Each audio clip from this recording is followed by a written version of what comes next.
ಶಿವಣ್ಣ ಅಂತ ಹೇಳಿದ ತಕ್ಷಣ ನಿನ್ನೆ ಅಷ್ಟೇ ಶಿವಣ್ಣ ಅವ್ರನ್ನ ಭೇಟಿಯಾಗಿದ್ರಿ. ಸೊ ನಿನ್ನೆ ಶಿವಣ್ಣ ಅವರು ಅಮೆರಿಕಾಗೆ ಹೊರಡೋ ಟೈಮಲ್ಲೂ ಸಹ ನಿಮ್ಮ ಸಿನಿಮಾಗೆ, ಮ್ಯಾಕ್ಸ್ ಸಿನಿಮಾಗಾಗಿರ್ಬೋದು, US ಸಿನಿಮಾಗಾಗಿರ್ಬೋದು ಒಳ್ಳೇದಾಗ್ಲಿ ಅಂತ ಹೇಳ್ಬಿಟ್ಟು ಹೋದ್ರಿ.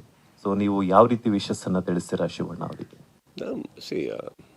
It is the least we can do ಅಲ್ಲ. ಅವರು ಫಸ್ಟ್ ಆಫ್ ಆಲ್ ಈಗ ನರ್ತಕಿ ಥಿಯೇಟ್ರಲ್ಲಿ ನಮ್ಮ ಸಿನಿಮಾ ಬರ್ತಾ ಇದೆ ಅಂದರೆ ಕಾರಣನೇ ಗೀತಕ್ಕ ಮತ್ತು Shivanna. I think they left Byrathi ಬಂದು ರಂಗಲ್ಲಿ ಇನ್ನೂ 4-5 ಡೇಸ್ ಆದರೆ 50 ಡೇಸ್ ಆಗುತ್ತೆ. ಅದು ಥಿಯೇಟ್ರ್ ಕೂಡ ಅವ್ರು ಬಿಟ್ಕೊಟ್ರು ಈ ಸಿನಿಮಾಗೋಸ್ಕರ. So I am always grateful. And ನನಗೆ ಗೀತಕ್ಕ ಆ್ಯಂಡ್ ಶಿವಣ್ಣಗೆ I have always special value in my life, especially ಗೀತಕ್ಕ.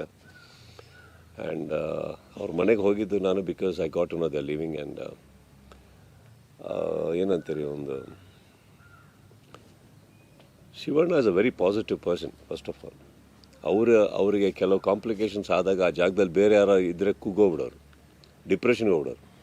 ಅವ್ರು ಇನ್ನೂ ಜೋಕ್ ಮಾಡಿಕೊಂಡು ಇನ್ನೂ ತಮಾಷೆ ಮಾಡಿಕೊಂಡು ಮಾತಾಡ್ತಾರಂದರೆ it only he can do it, ಏನೋ. ಬಟ್ ಶಿವಣ್ಣಂಗೆ ಎಲ್ಲರ ಸಪೋರ್ಟ್ ಆ್ಯಂಡ್ ಪ್ರೇಯರ್ಸ್ ಇದ್ದೇ ಇದೆ. And he's a package of high voltage energy. So ನಾವು ಹೋಗಿ ಅವ್ರಿಗೆ ವಿಶಸ್ ಮಾಡಿದ್ವೋ ತಾವು ಅವ್ರ ಹತ್ರ ಹೋಗಿ ವಿಶಸ್ ತೊಗೊಂಬಂದ್ವೋ ಇನ್ನೂ ಕನ್ಫ್ಯೂಷನಲ್ಲಿದ್ದೀನಿ.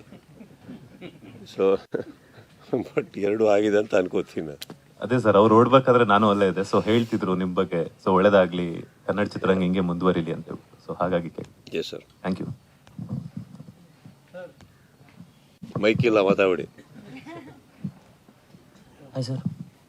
ಸರ್, ಟ್ರೇಲರ್ ಮತ್ತು ಟೀಸರ್ ಇದೆಲ್ಲ ನೋಡಿದ್ರೆ ಆಂಗ್ರಿ ಯಂಗ್ ಮ್ಯಾನ್ ಥರನೇ ಕಾಣ್ತಾ ಇದ್ದಾರೆ ಸಿನಿಮಾದಲ್ಲಿ. ಟ್ರೇಲರ್ ಇನ್ನೂ ನೋಡಿಲ್ಲ ನೀವು? ಐ ಮೀನ್ ಟ್ರೇಲರ್ ಬಿಟ್ಟು ಒಂದು ಟೀಸರ್ ಟೀಸರ್ ಟ್ರೇಲರ್ ಬರುತ್ತೆ. ನೀವು ಇದೇ ತಪ್ಪು ಮಾಡೋದು. ನೀವು ಎಲ್ಲ ಹಾಕ್ತೀರಾ, ನಾವು ಅಷ್ಟು ಬಡ್ಕೊಂಡು ಹೇಳ್ತೀವಿ ಟೀಸರ್ ಸ್ನೀಕ್ ಪೀಕ್ ಟೀಸರ್ ಅಂತ. ನೀವು ಈ ಟ್ರೇಲರ್ ನೋಡಿದೆ ಅಂತ ಸ್ಟಾರ್ಟ್ ಮಾಡ್ತೀರಿ, ಎಲ್ಲ ಊರಿನವ್ರು ಬೈತಾ ಇರ್ತಾರೆ. ಟ್ರೇಲರಲ್ಲಿ ಏನು 20 ಸೆಕೆಂಡಿಗೆ ತೆಗೆದುಬಿಟ್ರು, ಏನಿಲ್ಲ ಅದರಲ್ಲಿ. Teaser sir. Okay sir, teaser ಬಿಟ್ಟಲ್ಲ ಅಂದರೆ ನೀವು ಆಂಗ್ರಿ ಯಂಗ್ ಮ್ಯಾನ್ ಥರನೇ ಕಾಣ್ತಾ ಇದ್ರಿ. ಅಂದರೆ ಕೆಂಪೇಗೌಡ ವೈಬ್ಸ್ ಥರ ಬರ್ತಾ ಇತ್ತು ಅದೆಲ್ಲ ನೋಡ್ತಿದ್ರೆ. ಸೊ ಸಿನಿಮಾ ಒನ್ ನೈಟಲ್ಲಿ ನಡೆಯೋದ್ರಿಂದ ಕ್ಯಾರೆಕ್ಟರ್ ಆರ್ಕ್ ಅನ್ನೋದು ಯಾವೆಲ್ಲ ಥರ ಚೇಂಜಸ್ ಆಗುತ್ತೆ, ಅಥವಾ ಸಿನಿಮಾ ಪೂರ್ತಿ ಆಂಗ್ರಿ ಯಂಗ್ ಮ್ಯಾನ್ ಥರನೇ ಇರ್ತೀರಾ ಅಂತ? ಸಿನಿಮಾ ಇರೋದೇ ಒಂದು ರಾತ್ರಿ, ಸಿನಿಮಾ ಅದು ಅಷ್ಟೇ ಇರೋದು. Camera I mean character arc ನೀವೇನು ಹೇಳಿದ್ರಿ, that is definitely a high voltage character. ಅದು ಬಂದು ಒಂದು ರಾತ್ರಿಯಲ್ಲಿ ಆಗ್ತಾ ಇರೋದ್ರಿಂದ there is not much of a deviation from personality. ಬೇರೆ ಬೇರೆ ಮುಖ ನೋಡೋಕ್ಕೆ ಅಥವಾ ಕಾಮಿಡಿ ನೋಡೋಕ್ಕೆ ಅದಕ್ಕೆ ಟೈಮ್ ಇಲ್ಲ ಈ ಸಿನಿಮಾದಲ್ಲಿ.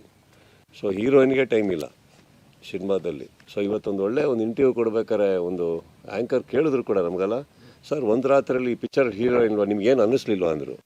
ನಾನು ಅದಕ್ಕೆ ಏನು ಅನ್ನಿಸ್ಬೇಕು ನಂಗೆ ಅರ್ಥ ಆಗ್ತದೆ ರಾತ್ರಿಯಲ್ಲಿ ಇತ್ತು. ಹಾಗೆ there is no deviation over here. Character arc is max the high voltage character sir, very reactive personality. Kempegowda ಕ್ಯಾರೆಕ್ಟ್ರಿಗೆ ಬಹಳ ಪ್ರಾಬಬ್ಲಿ ಸ್ವಲ್ಪ ಹತ್ತಿರ ಅನ್ಕೊಬೋದು. ಬಟ್ ಕೆಂಪೇಗೌಡ ಕಂಪೇರ್ ಮಾಡೋಕ್ಕೆ ಹೋದರೆ ಐ ಥಿಂಕ್ ಆ ಕೆಂಪೇಗೌಡ ಕ್ಯಾರೆಕ್ಟ್ರಲ್ಲಿ ಇದ್ದದ್ದು ಆ ಒಂದು ಸ್ಪೀಡ್ ಇದೆಯಲ್ಲ, ಐ ಥಿಂಕ್ ಅದು 12 ಫ್ರೇಮ್ಸಲ್ಲಿ ಹೋಗುತ್ತದು ಆ ಕ್ಯಾರೆಕ್ಟರ್. ಕರೆಕ್ಟ್. ಇದು ಒಂದು ಪ್ರಾಬಬ್ಲಿ ಅರೌಂಡ್ 22 ಫ್ರೇಮ್ಸ್ ಅನ್ಕೊಬೋದು. ಬಿಕಾಸ್ ನೀವು ಈ ಮದಕರಿ ನೋಡೋಕ್ಕೆ ಹೋದರೆ ಈ very intense but 48 frames. Madakari reactions ಮಾತಾಡೋದು ಎಲ್ಲ ತುಂಬ ಸ್ಲೋ ಬಟ್ ವೆರಿ ಡೀಪ್. ಇದು ಸ್ವಲ್ಪ ಹೈ ರಿಯಾಕ್ಟಿವ್. ಯಾರು ನಮ್ಮ Kempegowda, this is almost little close to that, but on an aggressive ಲೆವೆಲಲ್ಲಿ ಬೇರೆ ಇದೆ, ಅದಿದೆ ರಿಯಾಕ್ಷನ್ಸ್ ಟು ದಟ್. ಅಂದರೆ ಆ್ಯಂಡ್ ಇನ್ನೊಂದು ಇದರಲ್ಲಿ ಒಂದು ಹೈಲೈಟ್ ಏನಂದರೆ, what is thinking you will not know till the end. So last shot, ಸಿನಿಮಾದ ಲಾಸ್ಟ್ ಶಾರ್ಟಲ್ಲಿ you will actually get answer to everything. Last shot ಕೂಡ ಕತೆ ಇಟ್ಟಿಯಾರ. ಅಂದರೆ ನಾರ್ಮಲಾಗಿ ಏನಕ್ಕೆ ಹೇಳಿದೆ ಅಂದರೆ, ನಮ್ಮದೇ ಎಷ್ಟೋ ಸಿನಿಮಾಗಳಲ್ಲಿ ಕ್ಲೈಮ್ಯಾಕ್ಸ್ ಬರೋಕ್ಕಿಂತ ಮುಂಚೆ ಸಿನಿಮಾ ಗೊತ್ತಾಗೋಗಿರುತ್ತೆ ನಿಮಗೆ, ಫಿನಿಶಿಂಗ್ ಹೆಂಗಾಗುತ್ತೆ ನೋಡ್ತೀರಾ ಅಷ್ಟೇ. ಇದರಲ್ಲಿ ಕ್ಲೈಮ್ಯಾಕ್ಸ್ ಮುಗಿಬೇಕಾದ್ರೆ ಒಂದು ಪ್ರಶ್ನೆ ಇರುತ್ತೆ ನಿಮ್ಮ ತಲೆಯಲ್ಲಿ, ಅದು ನಿಮ್ಗೆ ಗೊತ್ತಾಗುತ್ತೆ. So that will get an answer in the last shot of the film. Sir, ನೀವು ಮೊನ್ನೆ ಈವೆಂಟಲ್ಲಿ ಹೇಳಿದ್ರಿ, ಅಂದರೆ ಡೈರೆಕ್ಟರ್ ಬಂದು ಕತೆ ಹೇಳಿದಾಗ ತಮಿಳ್ ಫ್ಲೇವರ್ ಥರ ಇತ್ತು, ಸ್ವಲ್ಪ ಚೇಂಜಸ್ಗಳನ್ನ ಹೇಳಿದ್ವಿ ಅಂತ. ಸೊ ಆ ಚೇಂಜಸ್ ಇಲ್ಲಿ ಹೆಂಗೆ ವರ್ಕ್ ಆಗುತ್ತೆ? ಸೊ ಅದೇ ಚೇಂಜಸ್ ತಮಿಳ್ನಾಡಲ್ಲಿ ಹೆಂಗೆ ವರ್ಕ್ ಆಗುತ್ತೆ ಅಂತ? ತಮಿಳ್ ಫ್ಲೇವರ್ ಅಂತ ಹೇಳಿದ್ದಲ್ಲ, ಬೇಸಿಕ್ಲಿ ಅವ್ರು ಬರ್ಕೊಂಬಂದಾಗ ಅವರಿಗೆ ಕರ್ನಾಟಕದ ಏನೂ ಗೊತ್ತಿರಲ್ಲ. ಈಗ ಫಾರ್ ಎಕ್ಸಾಂಪಲ್ ಯಾವುದೋ ಹಬ್ಬ ಅಂದ್ಕೊಳ್ಳೋಣ, ಆ ಏರಿಯಾದಕ್ಕೆ ಹೋಗ್ಬೇಕಾದ್ರೆ ಏರಿಯಾದಲ್ಲಿ ಒಂದು ಹಬ್ಬ ನಡೀತಾ ಇತ್ತು, ಅವ್ರೇನು ಮಾಡಿರ್ತಾರೆ ಅಲ್ಲಿಂದ ಏನೋ ಬರ್ದಿರ್ತಾರೆ.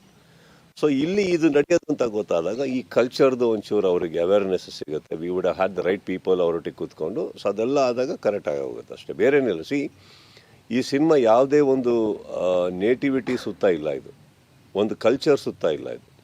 ಬಟ್ ಹಾಗೆ ನೋಡೋಕ್ಕೆ ಹೋದರೆ ತುಂಬ ವರ್ಷಗಳ ಹಿಂದೆ ನಾವು ಗೊತ್ತಿಲ್ಲದೆ ಇರೋ ಒಂದು ಕಲ್ಚರ್ ಅಂದರೆ ಚೈನೀಸ್ ಕಲ್ಚರ್.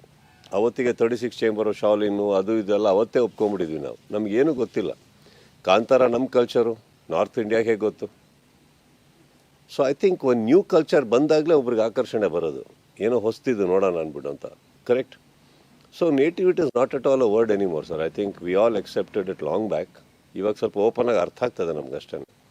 ಇಲ್ಲಿ ಚಿಕ್ಕ ಪುಟ್ಟ ಅದು ನಾಳೆ ನಮ್ಮ ಏರಿಯಾ ದಸರಾ ನಡೀತಾರೆ ತಂದ್ಕೊಡೋಣ, ಅದಿಲ್ಲ. ಸೊ ಒಂದೊಂದು ಏರಿಯಾದಲ್ಲಿ ಒಂದು ಸಂಭ್ರಮ ನಡಿಬೇಕಾರೆ ಅದು ಹೇಗಿರುತ್ತೆ, ಅಲ್ಲಿ ಯಾವ್ಯಾವ ಥರ ಮೇಕಪ್ ಹಾಕೋತಾರೆ, ಅದ್ರ ಬಗ್ಗೆ ಒಂಚೂರು ಅವರಿಗೆ ಗಮನ ಸಲ್ಲಿಸ್ಬೇಕು. ಅದು ಬಿಟ್ಟರೆ ಬೇರೆ ಇಲ್ಲ. He had return a perfect one which is got. ಯಾವುದು ಕರ್ನಾಟಕಕ್ಕಾಗಲಿ ತಮಿಳಿಗಾಗಲಿ ಸೀಮಿತವಾದಂಥ ಕಥೆ ಅಲ್ಲ.